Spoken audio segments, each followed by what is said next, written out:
Welcome to the Bogosity podcast for the 7th of September 2015, the podcast that goes downstairs alone or in pairs.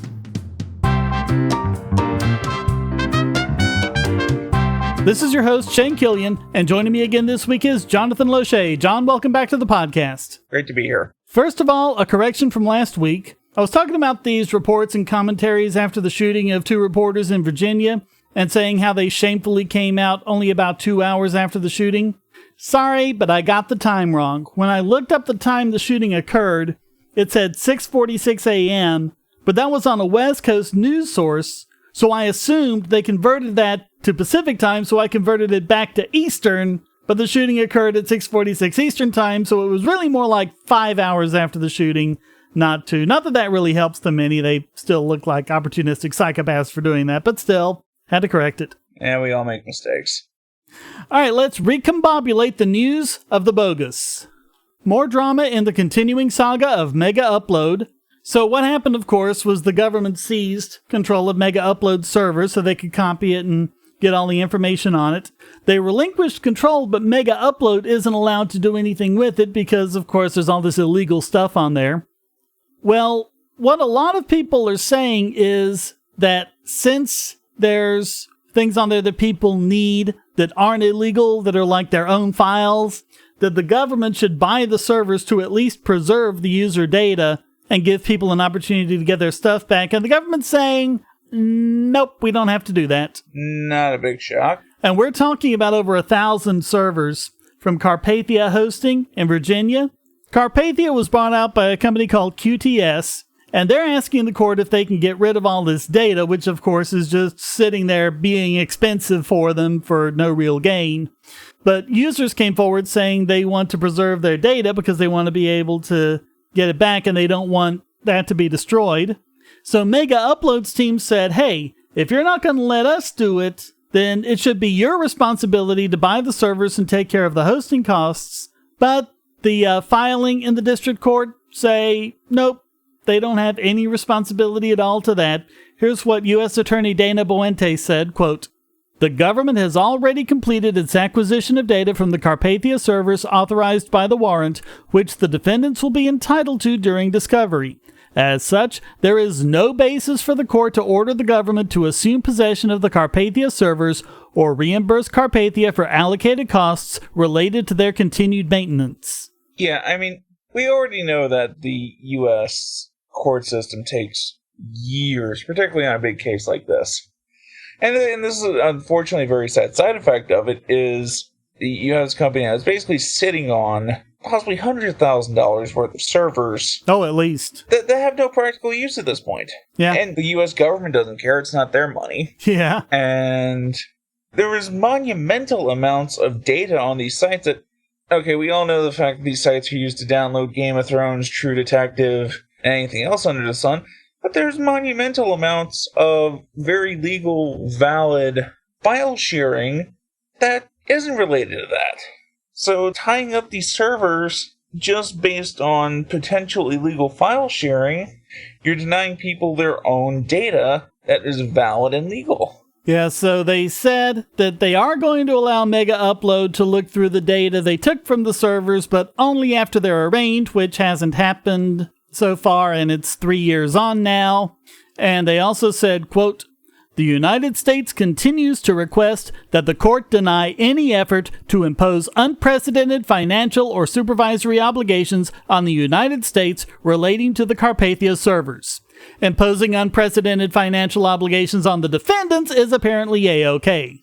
And that's another thing, okay? If you were some flunky that was busted on a B&E charge or a DUI, you would practically be arraigned either later that day or the next day, depending on when you were arrested.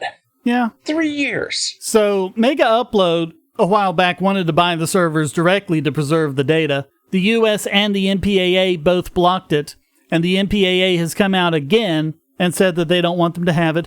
They said they don't mind if users get their files back as long as Megaupload doesn't get it. Quote, The MPAA members' principal concern is assuring that adequate steps are taken to prevent the MPAA members' content on the Mega servers in Carpathia's possession from falling back into the hands of Megaupload or otherwise entering the stream of commerce. Hey guys, I think that ship sailed a long time ago. So, basically you're saying that the process can't go from A to B to C so long as B doesn't get their hands on it. Yeah, but who else is going to do it? Who else is going to let them have access to their material, especially considering that a lot of this material is quote-unquote pirated, and whoever does might end up hauled into court alongside Megaupload. Pretty much, yeah. I think they're not going to go forward until there's some sort of provision in place that basically says, hey, anybody who we found that has all these files hosted of our movies, we want to drag their ass into court too. Yeah, I don't know. I don't see the MPAA offering to buy it up and let people have their legal files back. Yeah.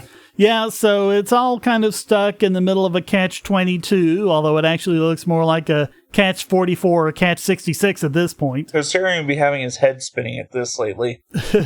Yeah, so apparently it's going to be up to District Court Judge Liam O'Grady to figure out what to do about all this, and hopefully that'll happen before Carpathia decides they're just going to go ahead and wipe the servers. Pretty much.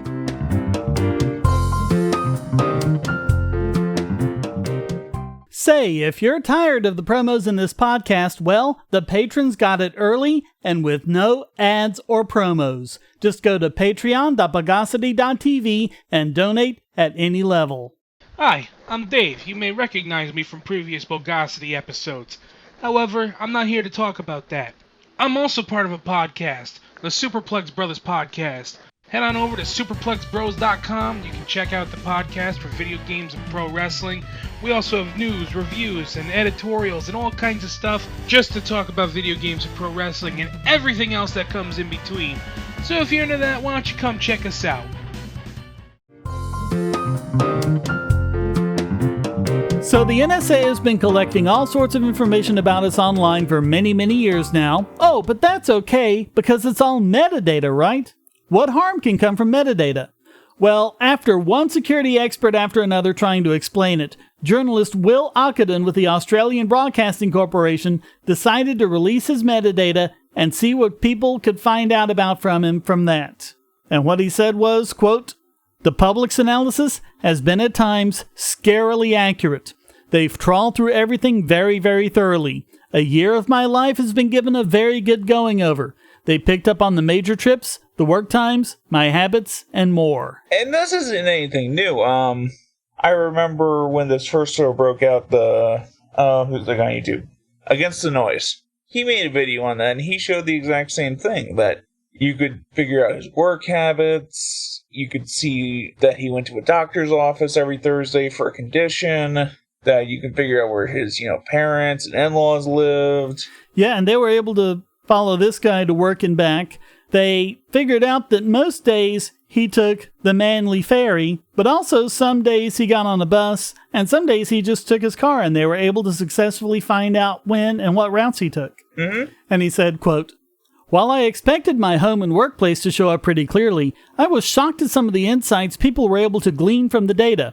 One reader picked up on the fact that I got stuck at the Spit Bridge near Manly when it lifted up, while another pinpointed when I get off the bus. But it wasn't just the everyday routine things. They figured out the day that he moved from his house in Manly to Redfern, down to the exact date." And he said, quote, "It appears that given enough data over a long period of time, patterns and habits reveal more about you than you realize. Some people joked, I hope they were joking, that I don't get out very much. Looking at the data, I'd have to agree." And they also figured out his Christmas holidays, and they were also able to figure out his siblings, where his brothers and sisters are and when he met up with them. And they also figured out that he had made, in November, a separate trip to Tasmania. And this is the interesting thing about metadata. It'll tell you what happened, where he was or whatever. It's left open to speculation as to why. People had speculated that he went to Tasmania in November because his brother received an award. In reality, he was just setting up his parents' Wi-Fi. But if you think about things like what the NSA does, They could look at something like that, make an assumption on it, make an assumption of criminal activity when it was really something innocuous. But, if they come into court with all this information, what do you think the jury is going to believe? Exactly. And what was scary is they were also able to figure out when he took flights, right down to the departure time. Although apparently international flights are a little bit harder than the domestic flights. They got the flight numbers for his domestic flights correct, but they weren't able to get the correct destination for international flights. Shane, just because we have to know where the terrorists are, we just don't have to know when they're actually landing in America. Now, the thing to keep in mind about this is they only had Will's metadata. They didn't have his brother's or his mother's or anything like that. If they had had that too, they would have been able to do a much better job of piecing these things together. So, that makes it even more scary. Mm-hmm. The idea that it's quote-unquote only metadata, when you know who has a phone and you can track it like the NSA can, you can basically Google anything that you're not sure of to fill in the blanks, and you can basically figure out a person's life within an hour. Yeah, and these were amateurs doing this, just people just trying it just for the lulls. I mean, can you imagine what the people at the NSA who really know what they're doing can figure out? Mm-hmm. So he concluded, quote, "I wasn't expecting such a high level of detail. It's plain from the hundreds of responses we received that telecommunications metadata can reveal a significant amount of detail, even when it's collected at a suburb level. While it's true the interception of communications is more intrusive than just metadata, interception requires a warrant. Government agencies do not require a warrant for metadata. Metadata reveals a significant amount of information even before you start looking for additional sources to plug the gaps. While it has been a revealing exercise, parts of the project have also been rather unsettling. Now, please stop digging. It's creeping me out." Well said. And again, these are people who are doing this just for the lulls. If he's creeped out by that, how much more should you be creeped out by the NSA or whoever? I highly recommend the documentary The System that is currently available on Netflix. Okay. Which talks quite a bit about the birth of the NSA metadata collection after 9/11. Actually, it's been going on a good deal earlier than that. I think we've talked about that before. Yeah. Yeah, I haven't had a chance to watch that one. I also haven't. I want to watch Citizen 4, and there's another one out called Black Hat. I want to watch those. So, good stuff for your viewing list. If you're on the Wi-Fi in a coffee shop or hotel, anyone on that network can get your traffic. Do you really trust all of those strangers? For that matter, do you really trust your ISP? A VPN can protect you from prying eyes, disguise your location, and even foil government censors. It's essential in this day and age, so go to vpn.bogosity.tv and you'll be taken to BoxPN. Starting at just $2.99 a month, you can get unlimited high-speed connections to VPN servers all over the world, and they don't log connections, so your privacy is assured. Traveling abroad, just VPN home, and don't worry about what those other governments are doing. Back at home, stop your ISP from traffic shaping and messing with the quality internet access you're paying good money for. You can connect from multiple machines at once, including your smartphone or tablet, and it supports all the secure standards, including OpenVPN and SSTP. Bypass censors and surveillance with your own secure VPN connection. Go to vpn.bogosity.tv.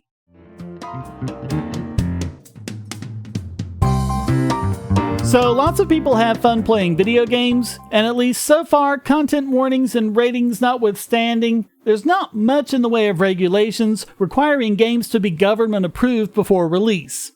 With, apparently, one exception.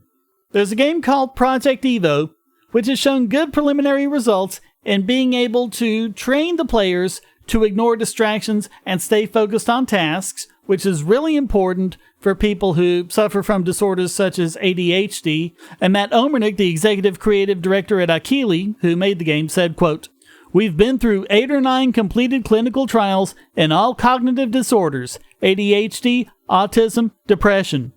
The qualities of a good video game, things that hook you, what makes the brain snap, engage, and go, could be a perfect vessel for actually delivering medicine, although it's probably more like therapy than medicine. But they believe this will be a very effective way to reduce or even replace the drugs kids and even some adults take for ADHD. And that's not even new. I know there were several DS and 3DS games that were shown to really help with the elderly with cognitive issues and to help basically keep brain health good. Yep. But now we have a game that's being made specifically for that purpose, and that's the problem. Because apparently you can make a game just doing whatever non-important stuff you want and just release it, but as soon as you make a game that's beneficial, it has to be approved by the FDA. Which doesn't surprise me, because the government's been looking for years for any way to get into the video game industry even more. Yeah, but going through it could, of course, as we've talked about before, take several years and millions or even hundreds of millions of dollars. And, I mean, we're talking about an industry where 3 years is like a lifetime. You're obsolete after 3 years. Oh, yeah, absolutely. I mean, if you still have a smartphone from 2012, I don't even think Apple supports iPhone from that year anymore. Most of them don't. 2 years and they cut you off. Mm-hmm. And there's something else. What happens when there's a security hole and you have to patch it? Does the patch have to go through FDA approvals as well? And if so, what happens when you've got this 0 day around, making you vulnerable to any hacker or even a script kiddie who is on the right mailing list, while the FDA approves your patch? Yeah, I mean, it's going on government time. The consumer electronics industry in this country is probably the least regulated and most quote-unquote free market industry in this country, and we see how rapidly it innovates and changes, and then once you get the government involved, these things happen. Yeah, and we've talked about this before, how delaying a medicine being put on the market actually puts people at risk. You know, people literally die waiting for these medicines to get approved. And it's not just like one thing here and another thing there.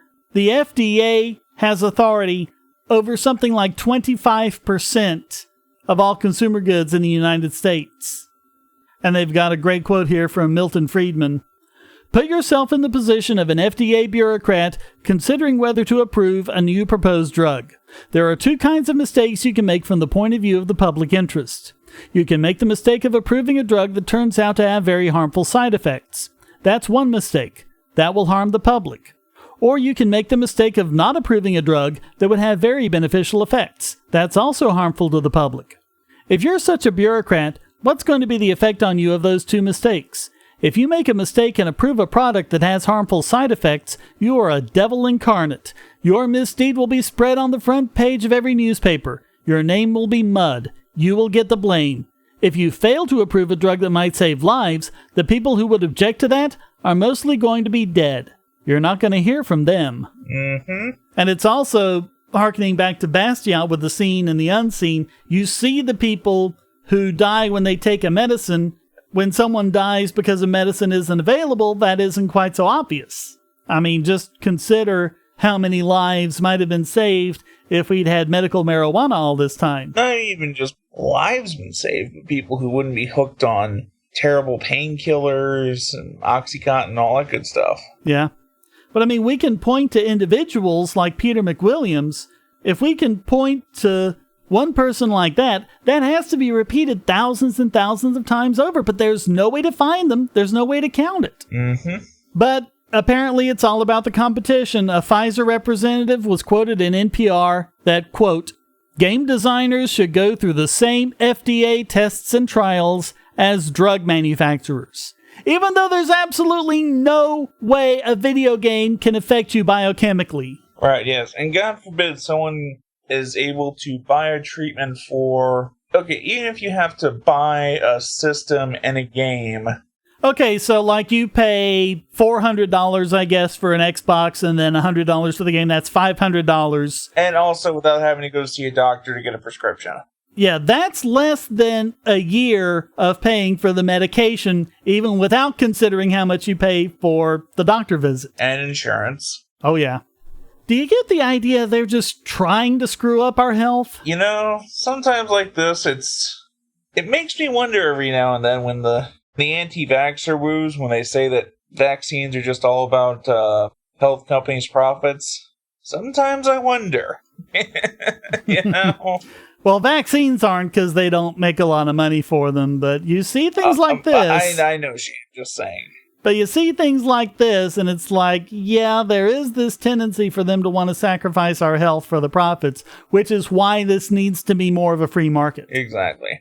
And I also have to wonder what's next. Are educational games now going to have to be approved by the Department of Education and fit with the Common Core curriculum? Oh, God. I grew up playing games like Where is Carmen Sandiego? That taught me probably more about geography than my actual geography class did in middle school. Oh, absolutely. Yeah, would that game even exist?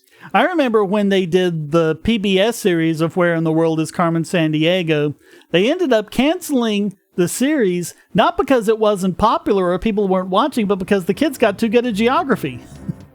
It worked too well. So then they did Where in Time is Carmen Sandiego.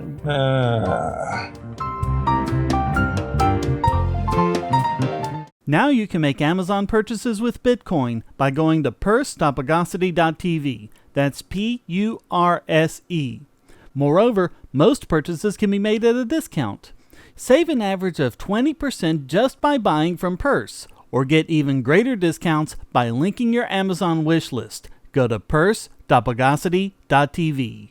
Bogosity.tv is a participant in the Amazon Services LLC Associates Program, an affiliate advertising program designed to provide a means for sites to earn advertising fees by advertising and linking to Amazon.com. Just clear your cookies and go to amazon.bogosity.tv, or check the right-hand side of the podcast page for Amazon's best deals, including the deal of the day and limited-time lightning deals on all sorts of great products. So next time you buy online, go to amazon.bogosity.tv. And now let's ad block this week's biggest Bogon emitter. And this week it goes to video game company Konami for more ridiculous copyright bogosity. We've seen weird things with copyright, but most of them can be written off to the automated systems that have been all but mandated. Case in point, a few days ago, Patricia Hernandez of Kotaku uploaded to YouTube a self-played Mario Maker level. It amazingly got flagged by a copyright claim from, get this, Playboy. What had happened was that Playboy had made a video of the same self-played level, which of course is going to be identical, and uploaded before her. Since Playboy is a YouTube content partner, when Hernandez loaded it, the system automatically flagged it as a copyright violation. And she wasn't the only one. Now, to Playboy's credit, they've been trying to undo these automatic claims as fast as they can, but a content provider doesn't have to respond for 30 days. And obviously that creates a lot of issues for these false positives. Ad-supported channels lose revenue, they lose the ability to upload longer videos or do live shows. Now, the reason I'm bringing up that story is, one, I thought it was worth mentioning, and two, to point out that as bogus as this automated stuff is, it pales in comparison to what Konami did on purpose without automation. And this is regarding a Twitter post from all_snake, who apparently is Hideo Kojima. John, what can you tell us about Kojima and his relationship with Konami? You know more about that than I do. Okay. Hideo Kojima is he is arguably the most famous Japanese video game developer of all time. He is primarily known for the Metal Gear series, sort of the too long don't read version of this story. Japanese video game developers for years have been shifting from console development to mobile games, and they aren't as willing to throw, the $50, $100 million that you're basically going to need to make a major game nowadays. There was a lot of issues with the development of Metal Gear Solid 5, and Kojima was practically fired about 6 months before the game was going to come out, and basically finished the game as a glorified freelancer. He tweeted a piece of fan art that, was covered under basically any known fair use on his official Twitter account. And Konami actually took that down on a copyright claim. Yeah, and we have a link to that, but apparently because of this dispute between Konami and Kojima, it seems like they're not really motivated by copyright, but just trying to make life miserable for Kojima. Yes. Hey, Konami, that's not what copyright is for. And that's the other thing, too, that a lot of Japanese video game developers just have a big hard-on for copyright, as Dave would say. Like, Nintendo is notorious for issuing YouTube takedown notices of Let's Play videos. Yeah, and we've covered before how stupid that is. Yeah, so it's not a good situation. So all of that makes Konami this week's biggest Bogon emitter. Hackers, terrorists, the NSA. But I repeat myself. Your online security is under attack, and the weakest point is your password. That's why you need LastPass. LastPass plugs into your browser and allows you to randomly generate strong, unique passwords anywhere on the web, all protected by one master password. LastPass sets up in minutes and gives you secure automatic logins throughout the web, synchronizing across all your browsers and all your computers, at home, at work, or on the road. It even securely stores sensitive form data, including credit card numbers, backup sensitive documents, membership info, Wi-Fi logins, and more. And with LastPass Premium, you can get these benefits on other applications and even mobile devices, and also get priority customer support. Sign up at password.bogosity.tv for a free month of LastPass Premium. Log in securely everywhere using the last password you'll ever have to remember. Go to password.bogosity.tv and get LastPass now.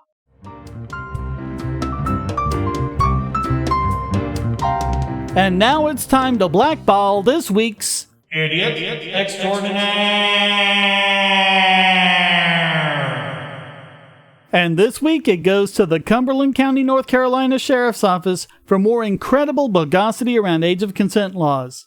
So what happened is this Fayetteville area high schooler, Cormaga Copening, who's 17 years old, got caught in this sexting scandal.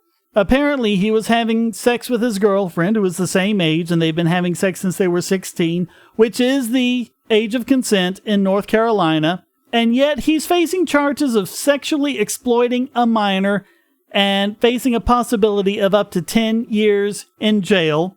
Now, the minor he is sexually exploiting is not only his girlfriend, but also himself. Where's that picture Captain Card when we need it? Oh, watch out for the face palms, because I haven't told you the best part. The best part? They're trying him as an adult. So he's an adult, but he's a minor. You know, and this is something that, when you mix consumer electronics that evolve far more rapidly than any bullshit law can. Well, I mean, think about it. I mean, okay, I think quite a few of us have took kinky pictures with girlfriends we had in high school. You're basically talking about two consenting parties sending themselves naked pictures of each other. What is wrong with that? Well, then that's the stupid thing about this. It is legal for them to have sex with each other, but not to have pictures of each other. That is insane! Yeah.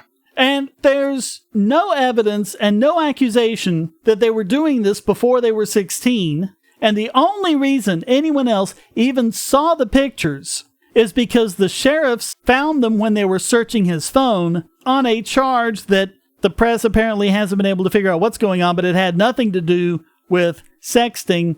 And also, according to the Fayetteville Observer, there's no record of a search warrant. Sounds like somebody was going fishing there. So both of them were charged with sexual exploitation. His girlfriend pleaded guilty to a lesser charge, and she's given 12 months of probation. But Copening is facing 2 counts of second-degree exploitation and 3 counts of third-degree exploitation, which, as I said, could end up with him serving 10 years in prison, because I guess we're living in a patriarchy. No, Shane. This is clearly male exploitation. I mean, he forced that girl to take a selfie and take a nude shot of herself. Yeah. But the interesting thing is, the third-degree charges, which is most of these charges, aren't from the pictures he had of her, but the pictures he had of himself. He forced her to accept that text message. That's not even that. It's about him having pictures of himself on his own phone. That's what those charges are. I got nothing. Ran out of excuses. It staggers the imagination, doesn't it? I don't even know what to say again. This is something out of Kafka. Oh, and if he's convicted, he'll have to register as a sex offender.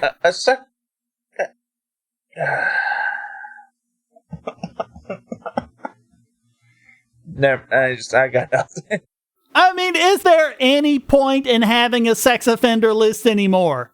There are so many people on those lists for completely bogus reasons. It's like they're deliberately trying to pad them out somehow. And sadly, it's a lot like DUI convictions. There's basically just a cottage industry of people exploiting the people on these charges because of all the BS steps that you have to do. It's all a big money-making industry. Yeah. That's all it is. So all of that makes the Cumberland County, North Carolina Sheriff's Office this week's Idiot Extraordinaire.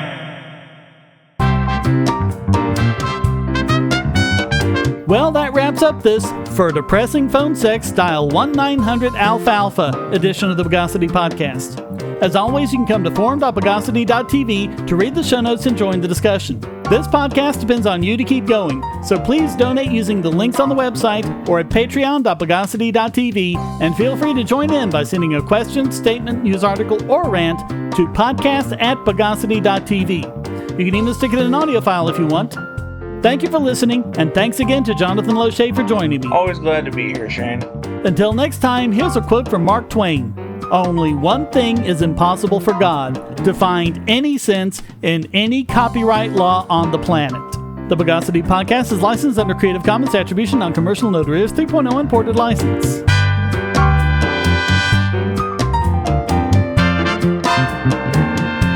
Bogosity.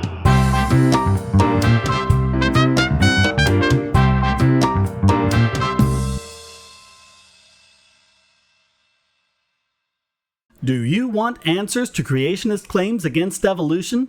Would you like to know more about evolution yourself, or even engage creationists more directly, with actual peer-reviewed sources to back you up? My book, How Evolution is Scientific, is designed to show the basics of evolutionary theory and how it is so well supported using the scientific method.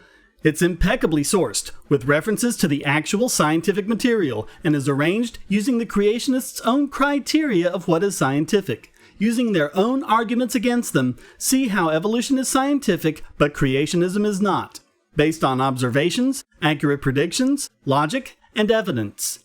Get answers to common creationist claims, and even a primer on abiogenesis, the start of all life. It's all in my book, How Evolution is Scientific, available at Amazon and on Kindle, EPUB, and PDF as well. Get How Evolution is Scientific and never be taken in by creationists again. Did I know 100 numbers even exist anymore? I don't know. Say. That's from Mystery Science Theater 3000, so that was 20 years ago or whenever that was on. Okay.